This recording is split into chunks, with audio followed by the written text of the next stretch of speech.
Hello, everyone, and welcome to Talk Nerdy. Today is Monday, February 24th, 2020, and I'm the host of the show, Cara Santa Maria. This week is a really exciting, kind of a different episode because I got to record it on location in a very, very special place. But before I tell you about it, I want to thank those of you who continue to make Talk Nerdy possible each and every week. Remember, Talk Nerdy is and will always be 100% free to download, and that's because of the support from listeners just like you. So if you want to pledge your support, just go to patreon.com/talknerdy and you can learn more. This week's top patrons include Michael Gusha, Mary Neva, Pasquale Gelati, Sinai, Ulrika Hagman, Dudas Infinitas, The Zombie Drummer, Phil T-Bear, Brian Holden, Daniel Lang, and David J.E. Smith. Thank you all so very much. It's because of you that Talk Nerdy can continue. All right, guys, I'm so excited to share this special episode with you this week. So recently I had the opportunity to travel all the way to Kazakhstan to witness history in action. I got to watch 34 different satellites being launched into space on the Soyuz rocket from the Baikonur Cosmodrome. Now that took place on Friday, February 7th, in the wee hours of the morning. Actually, the exact time was 2:42 a.m. local time. It was an early wake-up call at midnight. It was an incredible experience. And don't go anywhere after the interview that I'm going to share because you'll get to hear the actual audio from the launch firsthand. Okay, so before we get to that, I had the opportunity earlier in the day to sit down with the CEO of OneWeb Satellites. Now, OneWeb Satellites is a joint venture between Airbus and OneWeb. And their specific goal, the reason their company was formed, was to design and manufacture the satellites for the OneWeb constellation. Now, the OneWeb constellation is currently being built out in an effort to provide global satellite internet broadband service to the entire world. And the launch that I witnessed was technically their second launch, but it was really historic because the last launch last year was really a proof of concept in which they were able to put up the first 6 satellites of the constellation to, make sure that they went where they were supposed to go and that they were working. But the launch that I witnessed was the first large batch of satellites, 34 to be exact. And I guess that I should clarify that it was a successful launch at that. So guys, without any further ado, please welcome to the show the CEO of OneWeb Satellites, Tony Gingiss.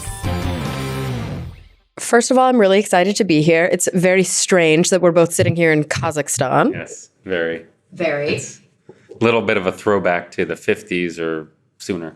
Yeah, we're at the Sputnik Hotel, which doesn't feel very Sputnik-y to me.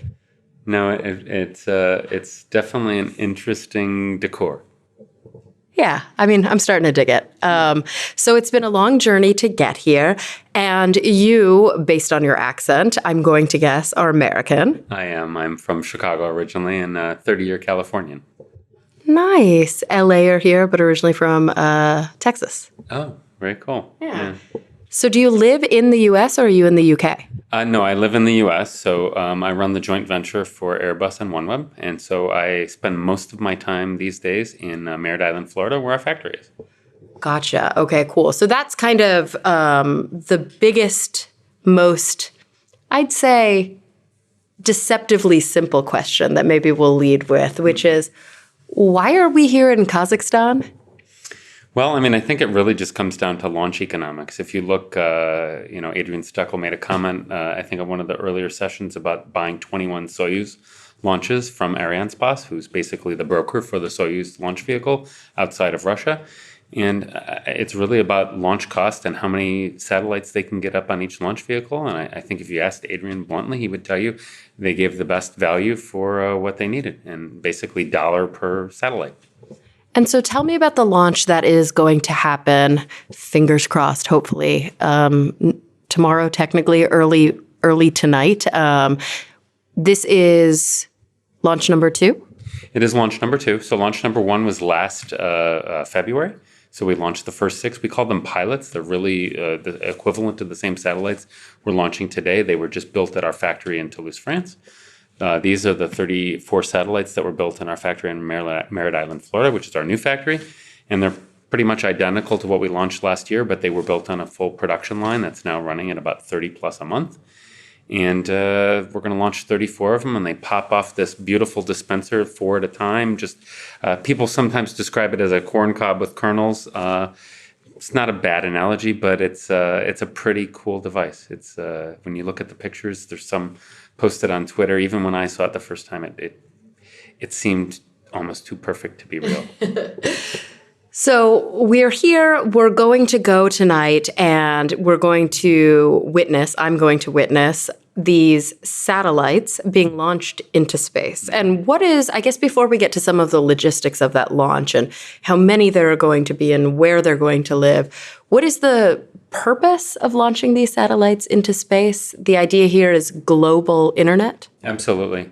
So OneWeb is half of our owner with Airbus, but they're also our first customer. And we owe them 648 satellites, plus the 6 we launched last year, to basically blanket the globe in connectivity. And so they need roughly 600, high 500s of those satellites to provide that. Then they'll have some in-orbit spares, and they're basically going to provide essentially the equivalent of cell towers in space globally. So people anywhere on the globe, on the surface of the globe, could essentially buy the equivalent of high-speed 5G LTE connectivity. So explain to me the difference. You are the CEO of OneWeb Satellites. Explain to me the difference between OneWeb, the company, and OneWeb Satellites. And then also, how does Airbus come into this? Perfect. So, OneWeb is the company. Think of them as a telecom company. Their job is to build a system to provide global connectivity. And so they're going to work with, other providers to be basically the provider of that service to people. When they decided that they wanted to do this, a key part of the whole system is building a lot of satellites and building them at scale. So they actually picked Airbus out of a number of different people that offered to build their satellites. And rather than just give Airbus a contract, they actually formed a joint venture with Airbus. So we are that joint venture. We're technically Airbus OneWeb Satellites. We go by OneWeb Satellites. And we have 2 shareholders, half Airbus, half OneWeb. So I have 2 bosses. One is an Airbus executive, and one is Adrian Steckel, the CEO of OneWeb. And so between Adrian and the Airbus shareholder, that's my board, and I'm the 3rd member of the board, and they provide me direction. And Adrian's also happens to be my first customer. And so where did this all start, this idea of launching satellites into space, creating a constellation that will allow everybody everywhere on the planet to have access to the internet? I mean, this is not an idea that we haven't heard before, but logistically we're starting to see it come into effect. It does seem like OneWeb has beat the big players that we've been following. I think in the U.S., as a U.S. audience, people may be a little bit more familiar with either Bezos or with Musk. Mm-hmm. I'm not sure It all seems a bit theoretical, I think, to a lot of people right now, but this is actually happening. I mean, that's why we're here. Yeah, it's actually happening, and I think that's what people really need to take away. This really was the brainchild of Greg Weiler. I think many people know Greg. He's maybe not quite as well known as Elon or Jeff Bezos, but Greg started way back. I mean, he was laying basically infrastructure in Africa, and he had this vision, maybe decades ago now, about how do we connect the world that's hard to connect, and realizing that putting infrastructure in faraway places is not inexpensive, number one. There's all kinds of political and logistical and other issues with doing that. It's a really challenging thing. And I think he realized that satellites, given that you can launch them into space, they're kind of hard to mess with. I mean, we hear stories about, even in U.S. cities, people stealing copper pipes from houses. I mean, putting down infrastructure puts it at risk, and it takes money. And when you put a satellite up in space, it's pretty hard to mess with it. It's there, and you can use it, and it actually has access to a lot of things. So he actually started a company called O3B, which you may have heard of. It's now owned by SES, and that was the other 3 billion, and that was referring to basically the 3 billion people who had no ability to connect to the internet or connect to the global knowledge of mankind. And so he did that for a while, and ultimately they went one way and they had their own struggles, but ultimately they made it, and now they've been sold to SES and they own them, and so they're on their own path. But Greg really felt like while that was a success ultimately, it still wasn't what he wanted to do. And I think if you asked him, he said he really wanted to go even further. And at that point, they weren't talking about the other $3 billion. It was more like the other $5 billion, because the planet had grown. And he formed OneWeb, and really it was to almost do that next level of how do we provide this kind of connectivity for space. So it started with him, and then ultimately he formed the company OneWeb, and they went out and they put the system concept together. They did the partnership with Airbus to build the satellites. They have all kinds of other partnerships for the ground, for the user terminals, and really how they build this whole system out. And I think as you listen to Adrian Steckel, the CEO of OneWeb, talk earlier at some of the talks, he was talking about how they're really partnering with all these partners all over the world, because it's a huge endeavor. And I think what people don't realize is there's so much that goes into it. And OneWeb isn't just starting and throwing an idea out there and putting satellites up into space. I mean, they've been planning this for years. We just on the satellite side have been in development for 4 years. And that's very quick in our industry. I know it seems like a long time to probably a lot of people, but I've worked on programs that took 14 years to launch a few satellites from inception. So it's a big deal, and they've really put all the pieces together. And here we are today launching a really key piece, which is the first big block of satellites. But they have the ground stations, they have the networks, they have the user terminals, they have the landing rights. They really have it all laid out. So people can count number of satellites in space as the way to say who's in first. But I think when you look holistically at what they've done, OneWeb's really clearly in the lead. And I think they're going to demonstrate that they'll be able to provide this service to people really in a quality way, beginning kind of late this year in limited service and really in full service next year. So maybe you can help me understand the difference between how, for example, myself living in Los Angeles, or how a lot of the people who are here, to witness this launch living all over the planet, how we receive internet right now versus how a constellation of satellites would deliver internet. Like, how is it that OneWeb is going to reach people that are not currently reached? Yeah, it's a really good point. I mean, look, if you look at how people get internet today, DSL and cable modems came in, a decade plus ago. And that's basically either using your phone line that comes into your house or using the coaxial cable that comes into your house. And you put a modem on there, and that modem it takes the signal and it processes it. And then you typically have a Wi-Fi hotspot in that modem. So you can basically use your Wi-Fi on all of your devices and hook up to that. And that uses your cable modem line or your telephone line to actually shuttle that data out to what they would call a local point of presence, or basically a switch nearby, which is owned by an AT&T or a Verizon or whatever your local telecom company is, a Spectrum if you have cable. And then that gets routed back to their core network, and it gets peered out to the internet. And there's these big data centers in most of the US and actually all over the world. There's like a big one in Los Angeles, there's ones in San Francisco, and the data gets trunked down there and routed all over the planet. And it gets routed like literally through a series of tubes. Like, we're actually talking about wire that's laid into the ground. We're actually talking about wire. Most of it is fiber optic. I mean, people always hear fiber, and there is fiber all over the planet. There's fiber that goes under the oceans, and that is still the backbone of the internet. I mean, that's still what carries the vast majority of the traffic around the whole globe, those big fiber backhauls.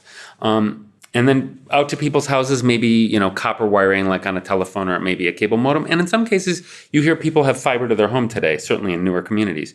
That's kind of a more traditional thing when you're talking about in someone's house. But then, of course, we live in a cellular world. We live in a wireless world. It's not just that Wi-Fi that goes to your hotspot in your house that's a cable modem or a DSL modem, but you may be talking over your cell phone. And now as we're going into 5G or LTE today, but ultimately 5G, you're essentially talking to a cell tower. And that cell tower has a high-speed connectivity to your cell phone, and everyone's familiar with that. You make calls over it, you get data, et cetera. But typically that tower is also connected to the backbone through a fiber. So there's a high bandwidth physical line that goes to that tower. So that's the mode that people communicate today. And I know when people think about it, they think, oh, my satellites, that's so wild and it's so crazy. It's really the same thing. And let me give you the analogy that I think helps. In a cellular world today, the towers are fixed, right? We move. We drive our cars. We don't typically talk when we're in planes, but some people do, or they try. But I mean, we're moving, we're driving in our cars, we're walking, we're going in the subway, we're doing whatever. And as we move out of one tower's reach, we go and we connect to the other tower. We don't even notice that. That happens automatically. Your phone knows how to do that. Yeah. The satellites are sort of the same thing. The difference is that relative to the satellites, we're not moving, but they are. So it's like the users are fixed and the towers are moving. So what happens is you're actually talking to the satellite. When one satellite goes overhead and it starts to go out of range, the antenna that you're talking to will actually go connect to the next satellite. So it's sort of a similar thing as when you hand off on a cell phone network. And the way that satellite does it, it has a series of, we call them Venetian blinds. So they look almost like window blinds. And there are these antennas on the front of the satellite. They talk in a KU frequency. That's a technical term, but it's basically a spectrum band. And they talk to a user terminal on the ground. And that user terminal is sort of like the modem in your house. It does have an antenna that talks to the satellite, but locally it probably speaks Wi-Fi. It may speak 3G or 4G or LTE. It would speak a language that your cell phone may understand, or your iPad or your Galaxy Note or whatever it is. And you're talking to that, and then that's talking to the satellite. And you think, okay, well, that's sort of like the cell tower, but then how does that cell tower talk back to the core network? Like, it doesn't have fiber, it's in space. It also has a big antenna, and they're kind of a spot antenna. They talk to OneWeb's ground stations, and they have about 40 to 45 ground stations globally. And so that satellite takes the data it's getting from the user, and it pipes that back to one of those ground stations, and those ground stations are connected to the internet through a big fiber connection. So it's really, OneWeb has a large terrestrial network which connects all of their ground stations. Then their ground stations talk to all of their satellites, and their satellites talk to all their users. So it's really very similar to when you're talking to your cable modem. Your cable modem may be talking to a switch. That switch may be talking to a big hub, and that peers you out to the internet. It's a very similar analogy. It's just that a lot of it's over a wireless connectivity instead of over a piece of fiber or copper or whatever. And so, I mean, we think about the fact that in most kind of developed nations, we already have a lot of these connection points. Right. Like, we're already covered with LTE, like you said, coming up on 5G. And so the idea is, if we're going to be talking about global connectivity, internet going to places where internet hasn't been able to go because of difficulty with infrastructure, whether there's geopolitical conflict on the ground or there are, economic reasons that it can't go there. Where are these hubs, these ground stations, and how are they going to deliver that kind of connectivity in places that have historically been very hard to reach? Yeah, so, I mean, if you look at it, one of the things, OneWeb's orbits are a little higher than some of the other constellations of much larger numbers of satellites. They're up 1,200 kilometers. They have a pretty good ability to see a large footprint on the ground. So with, 600-ish of them, you can cover the whole globe. So you can kind of envision, I think they're, 1,100 kilometers, roughly 1,000-plus kilometer kind of footprints wide. And so as long as the station is anywhere within that footprint, they can talk to a user anywhere in that footprint. In the station, the ground station could be on the very edge of that. So they could be covering, you could be talking to a user on one end of that, and the ground station that you're talking to could be 1,000 miles away. So think about that. That's a third of the way across the country. So you could be theoretically talking to a user in Florida, and your ground station may be somewhere over in Louisiana. Mm-hmm. And that's just literally the geometry of what they can see. So that's how they do that. What's cool about that is that actually allows them to cover the oceans, and they can really cover pretty much the full planet, because if they pick key areas for ground stations, they have some clearly in areas like Svalbard, which is very far north in the North Atlantic. I don't know if people are watched The Golden Compass, but that setting where it was in that far northern place, that was Svalbard. It's a sled dogs. Sled dogs, yeah. Very cold, very icy place, but actually a lot of connectivity up there, very high latitude. So they have one station up there. They're looking at other stations down in the Italian region in the Mediterranean on one of the islands there. They have sites all over the world, and they space them out. So essentially, they know that any satellite anywhere in the globe always can see at least one ground station.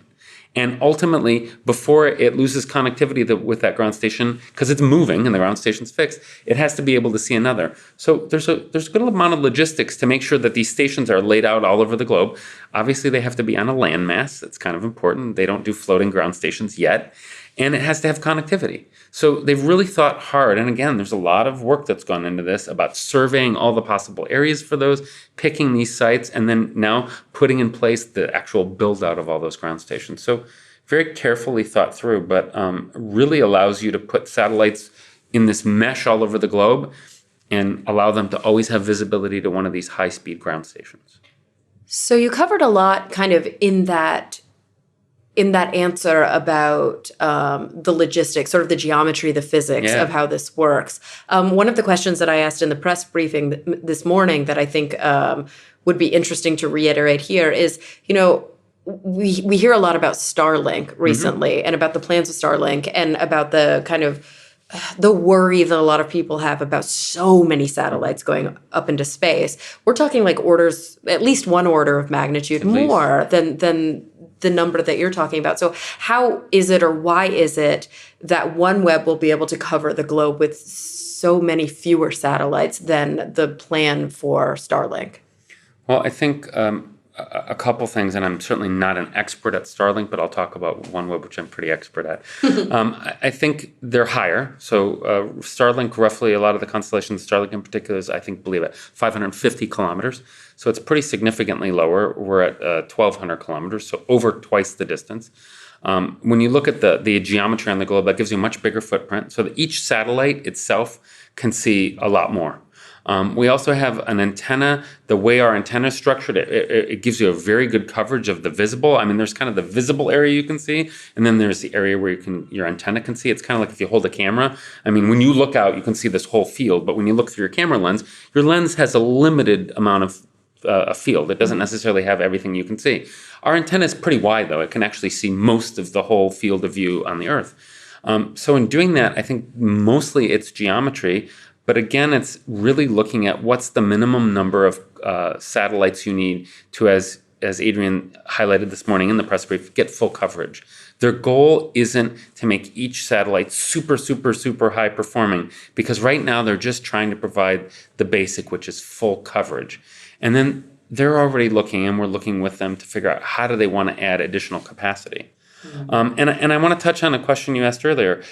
People think of this as a third world problem. I mean, I always tell the fun story of, I grew up in Chicago. My family was in Minnesota. My mom's family was there. They were farmers. So we were always driving up to Minnesota to go see them. And as I got older, I had a job and, I was out of school. And I've been there when I have both my work cell phone and my personal cell phone. And I remember us driving through Wisconsin. And Wisconsin's a pretty big state. I mean, it's about 20 plus million people, if I'm not mistaken.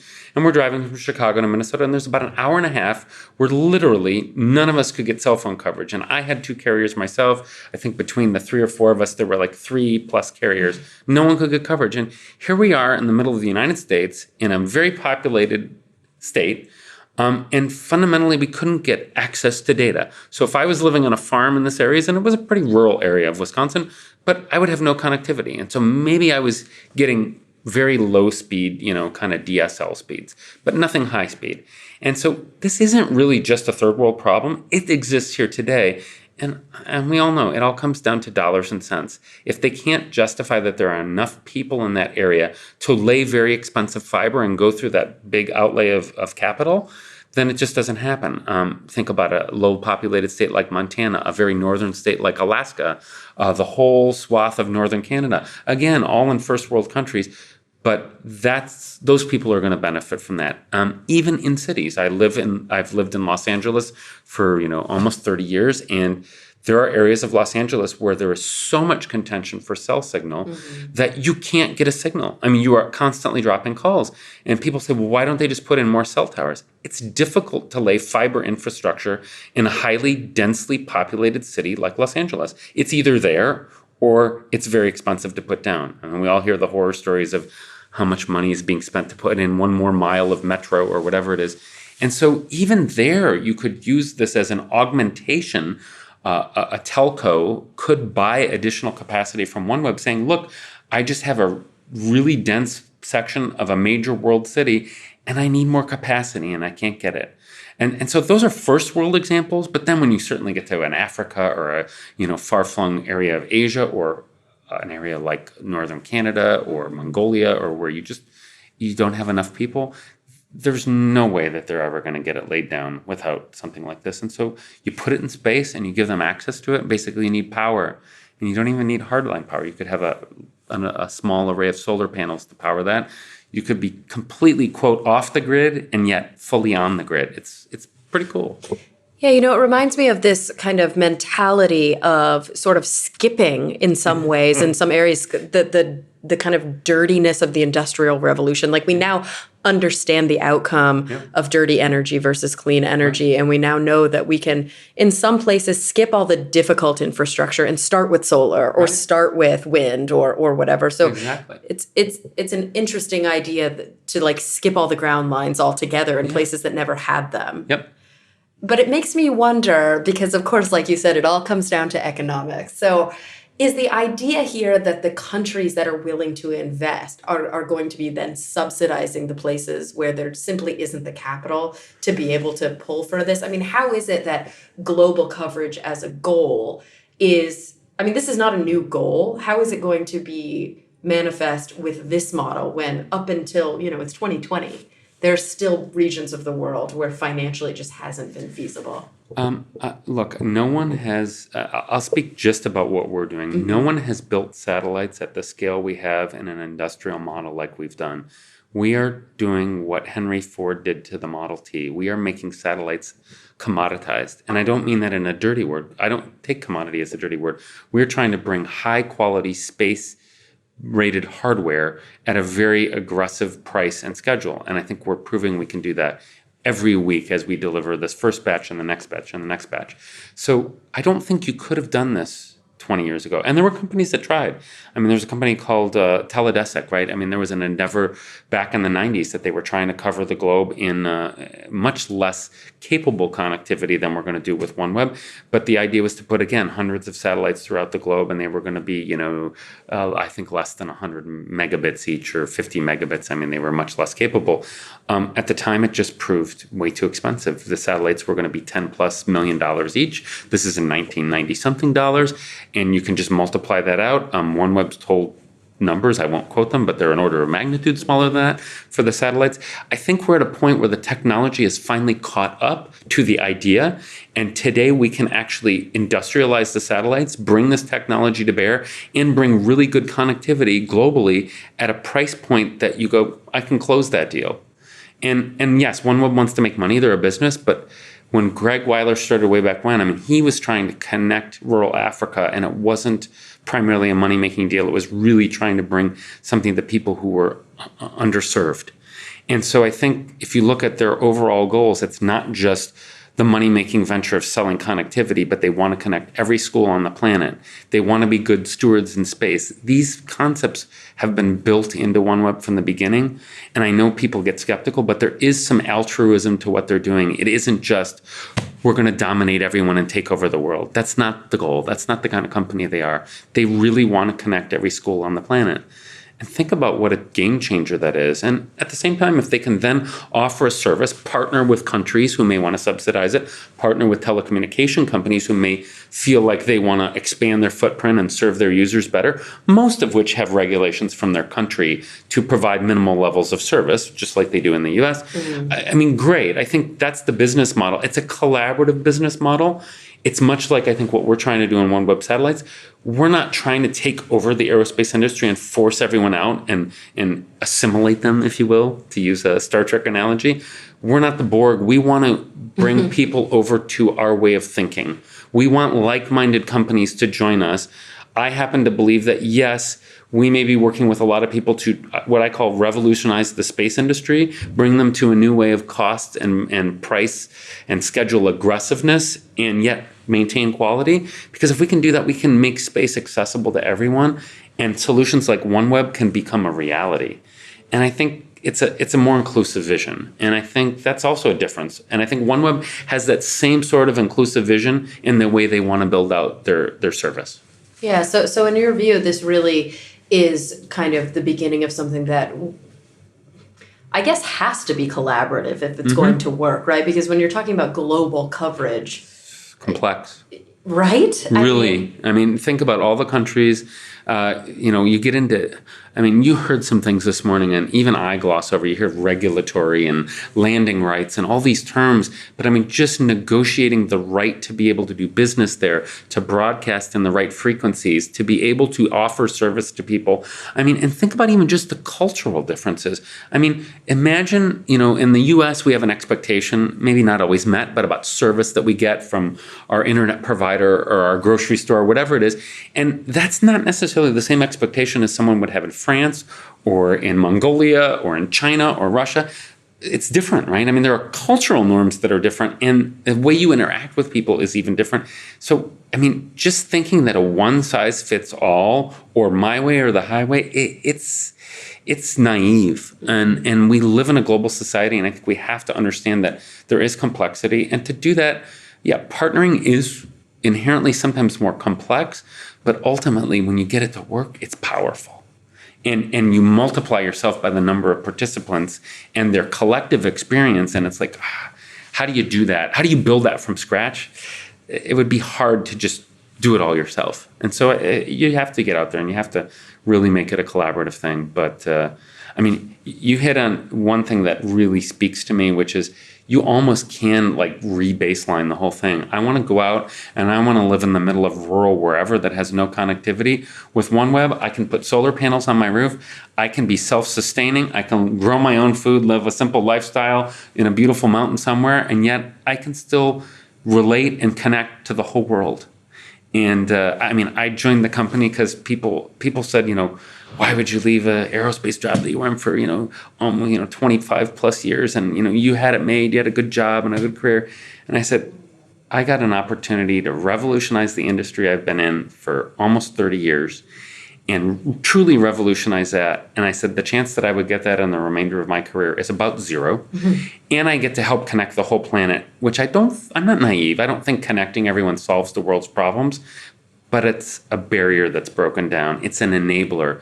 And if I can help connect the whole planet and what that will do for people who have no connectivity, all those schools and all those people, and what the possibility is. I said, you do those two things and someone tells you, you get to do these maybe as the last big thing in your career. I go, how do you say no to that? Yeah.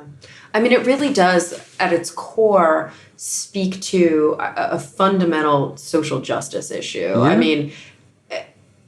Probably 20, 30 years ago, people would never think this way. But now the idea that internet is a fundamental human right, at least the right to information and the right to connect is a fundamental human right, is, I think, a developing mentality that you see worldwide. We're also living in a place where people may not have clean water, but they have a cell phone in their hand. Yes. I remember doing coverage for Nat Geo and spending time in rural Morocco, in the borderlands of Algeria, in some of the poorest places I've ever seen. And every meteorite trader that I was working with, every safari nomad who was out on the dunes had a cell phone in their pocket. Yep. Yeah, but the fact of the matter is, they're not very often being connected, right? And that's the real issue. Yes, absolutely. And I think we talk about the what do I want to say? We talk about the monetary divide, if you will, a lot. The 99%, the 1%. Mm-hmm. But I think the same thing exists for connectivity.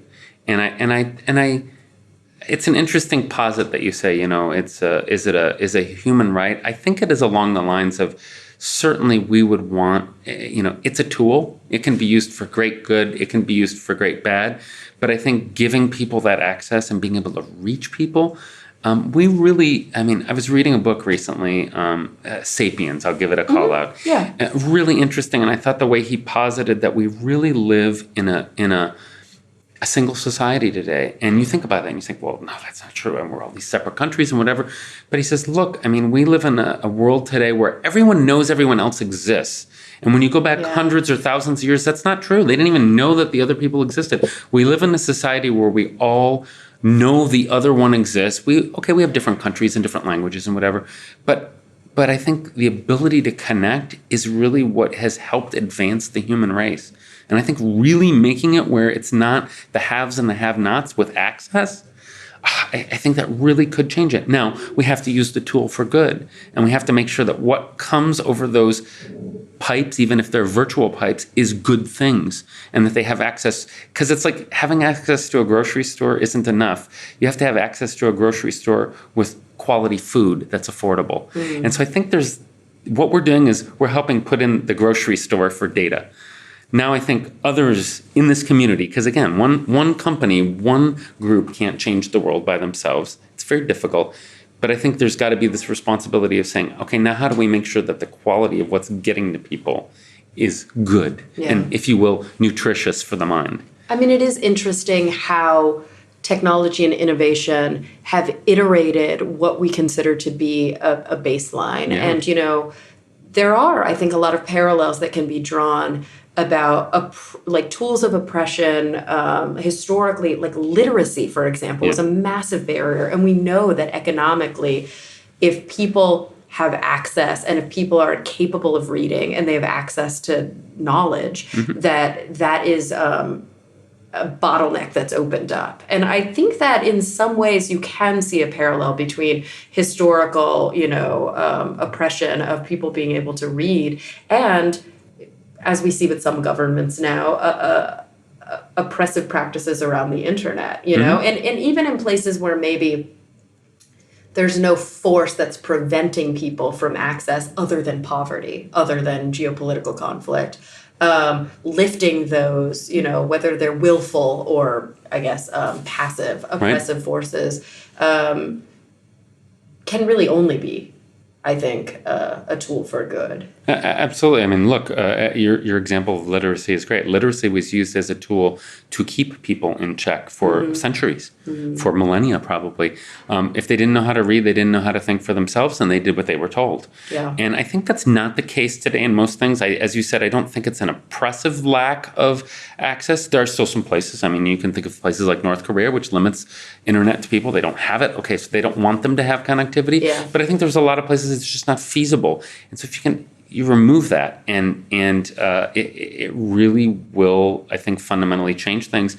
And then we see even in our own country, the U.S. today, access to data doesn't mean you're getting good data. I do believe that if we can really, truly have communication, dialogue, learning, that we can bridge even some of these social, political gaps that we have today. I think we see things like, all the stories of Facebook and things that are giving people what they want as opposed to real nutritious facts and data. Okay, that's a problem we have to solve on our own society in the United States and other first world countries. But I think we also have to solve it because now as we give more people access, we really want to make sure that access is good access and it helps them. It's the first step. It's necessary, but not sufficient.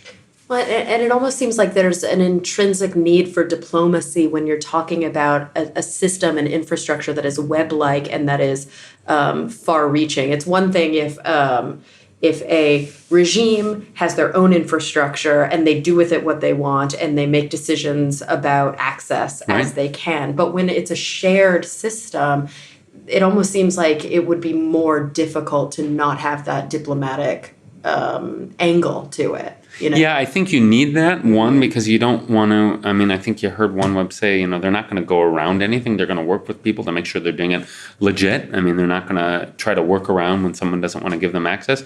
But the flip side of that is it makes it much harder for people to block it. Think about it is you can go put a solar panel on a roof, put an antenna on the roof in the middle of nowhere, whether that place wants you to have connectivity or not, you could have it. Now, I think you want to go about that the right way. It's not to work around the system, certainly in areas where you have a country that's willing and able to have that kind of reasonable diplomatic relationship. That said, in other places you can imagine where they don't have access today, there will be people who find out that it exists and will try to figure it out. Yeah, and that's the cool thing that I see is that you're right. If it exists, there will be people who can hack it. Yeah. But also beyond that, I often kind of go back to this idea of science diplomacy. Like we're sitting here in Kazakhstan. We're about to go to a Russian launch. I know, former Russian launch. Yeah, a Kazakh launch. I was at my dentist's office last week, and I have like a legit old school Russian dentist, and he was like, "What? I have a hemp crowns. He was like, "You're leaving the country. Be careful." And I told Where are you going? Yeah, I told him I'm going to Baikonur, and I said I'm going to Kazakhstan. He said, "Oh, Baikonur. When I was young, my mother was so scared of me enlisting in the army because I was going to be stationed in Baikonur, and at that time it was a black box, and no one knew what happened there, and it was a very scary proposition for my mother to send me off there." And I was thinking, gosh, just the difference of a few decades that now. Roscoe Cosmodrome, like they're launching American, we're sharing the ISS, like there are, and you see it with conservation biology, you see it across the board that geopolitical boundaries are often crossed when there are scientific problems to be solved. And I think you see the same thing with this kind of technological innovation, which is, it makes me very excited. It's not, it's a problem that I think is hard to get mired down in the minutia of all the reasons countries don't collaborate. It's something that people go, oh, access to space. I mean, look, Russia's offered that. They're flying us to our own space station, as you said. Some of the first launches into space came from here. I mean, you're looking at here and where I normally live as kind of the two big spaceports that launch most of what's ever been launched. Yeah, which were mortal enemies for ages. And now we're like, we'll work together. This is more important than all of that. Yes, and I think that's exactly it. I think there's, at some level, people realize this is more important. It's that old analogy, we're more alike than we are different. And I think this is one of those things, access to space, connectivity, bringing people together. It's one of those things people go, oh, we're really more alike than we are different. Yeah. People can kind of see that. Boy, if we could find a few more of those just in life writ large, think of how much better a place the planet would be. Oh my gosh, absolutely. So I don't want to keep you much longer, but I have a couple more questions that I want to ask. I'm just checking my my watch because I know we have a press briefing. Now. So let me keep this really brief. Number one, why is today important, and what happened at the last launch that brought us to today? Today is important because really this is the first big launch of 34 satellites. We're launching them into orbit, and we're showing that we can not only do this once, we're going to do it again in a month, and a month after that, and a month after that. So it's the beginning of the run to really build out the constellation. So I think it's the real big, we're here, we're moving, we're going full speed ahead. So the last launch was like proof of concept? 6, and we called them pilots, and ultimately, as I said, they were fully functional satellites. They're still up there. They will provide service, but that was to just show they work. Because honestly, even before we launched those, people said they'll never be able to do it. We proved that we could do it. Now we can prove we can do it at scale, and then we'll show we can maintain a pace. And I think the rest will be history, and OneWeb will be up and running and providing service globally. So you provided, I think, a really important answer to a question that I asked this morning in the briefing. And I have it, but I'm afraid that the audio quality isn't as good. So I'd love to get the mini response about, a lot of people listening think of, oh God, satellite constellation. There's already so many satellites up there. We're adding more physical infrastructure to space, and it's starting to get crowded. I think historically as a species, we have a tendency to do cool stuff now and worry about its effects later. I mean, that's why we have the problem of climate change. That's why we have the problem of plastic pollution. And I think we're starting to get hip to the fact that we don't want to contribute to the problem of space junk, and that maybe these mitigations should be built into the plan. From what I've read and from the conversation we had earlier, that's something that OneWeb really took to heart, right? Built in from the beginning. I mean, good stewardship of the planet, built in. I said this morning, the highest reliability, the highest thing that we can count on is the ability of the satellite to deorbit itself. If you look at traditional GEO or MEO satellites, those are really out there forever. A geosynchronous satellite, when people say they deorbit it, they actually push it out. There's a graveyard of satellites sitting out there higher than GEO. And if they hit each other, they just become... They do, but they're far enough out, and they're in an orbit where they're not going to decay, and so it's just a belt of junk that's out there at the equator, 35,000 kilometers altitude away. And so it's a long way away, but these are LEO satellites, and we've built them to deorbit. Low Earth orbit, So geosynchronous satellite, they rotate at the rate of the Earth, so they're fixed relative to the Earth. MEO satellites, medium Earth orbit, they typically have like a 12-hour orbit, think like a GPS. And then LEO satellites, which are lower, so they can't see as much, you need more of them. But we actually truly deorbit these satellites. And so we built in a couple things right from the beginning, really because at OneWeb's insistence. One was the thing we can rely on the most is the ability to get them out of orbit. So that's even more reliable than the mission itself, which is the communication aspect. So they said, look, we want that to be the highest reliability. Then in the extreme case where the satellite can't do that, which would be very unlikely because we've designed it to be very reliable to do that, we've actually put in a grappling fixture. There's a physical one that looks like a knob today. We're going to more of an electromechanical one, kind of like a magnetic kind of grappling fixture where you could actually, in the future, when a tugboat service exists for space, someone could go up and grab one of our satellites and bring them down. And then third of all, I mean, one of the things we're trying to do is the quality and the repeatability of the quality of our satellites is very important. We have so far, all 6 satellites that we launched last year work perfectly. The goal is that all 34 of these and every 34 after work perfectly. We don't want to launch junk into space. We're not going to test it. We're not going to experiment with that. We want our satellites to be able to get up there and serve their mission. And if they can't, we want them out, and they're built to burn up completely in the atmosphere and leave no pollution. So, that is not something that happened by accident. It's not something we stumbled upon. It was planned. Yeah. And I think that's a thing that you're going to see. And Adrian used the word this morning when he was talking.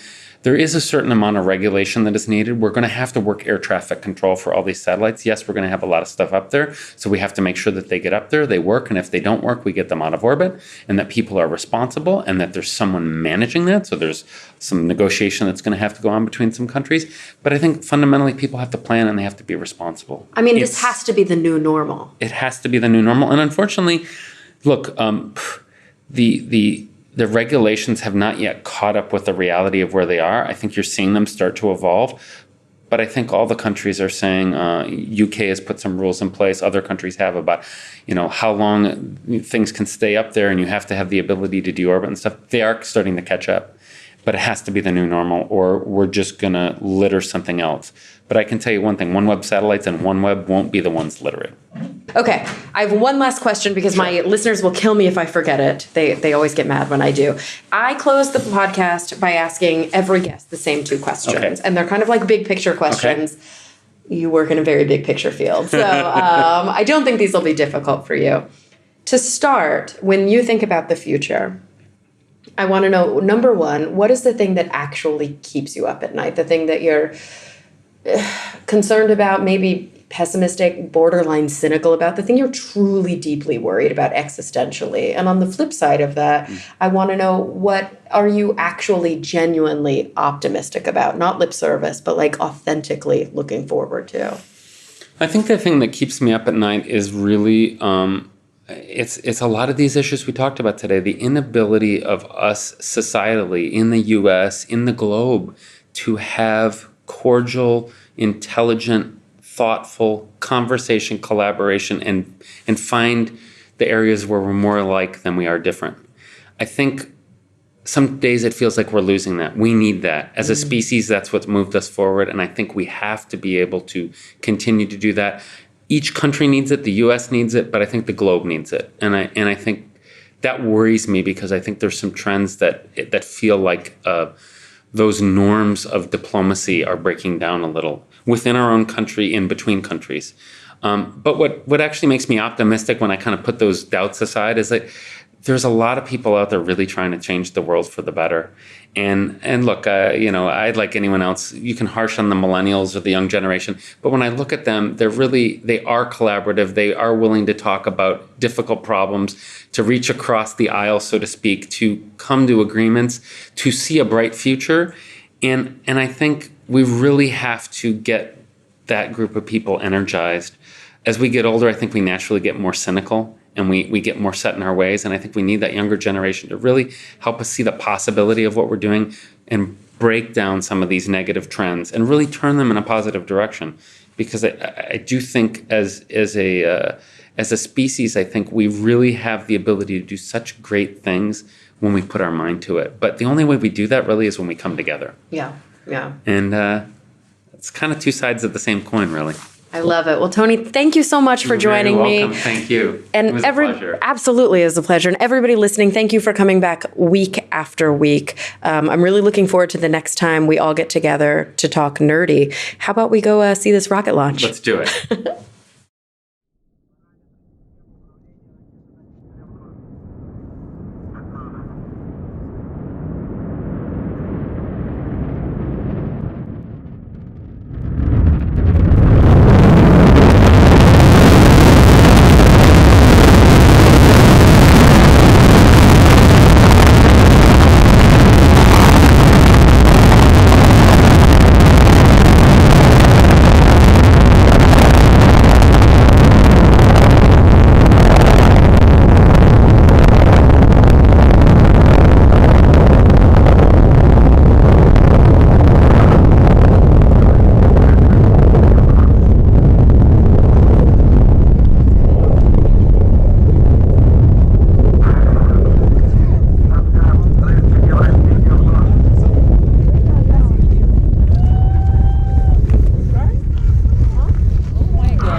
Параметры системы управления ракетоносителем 0.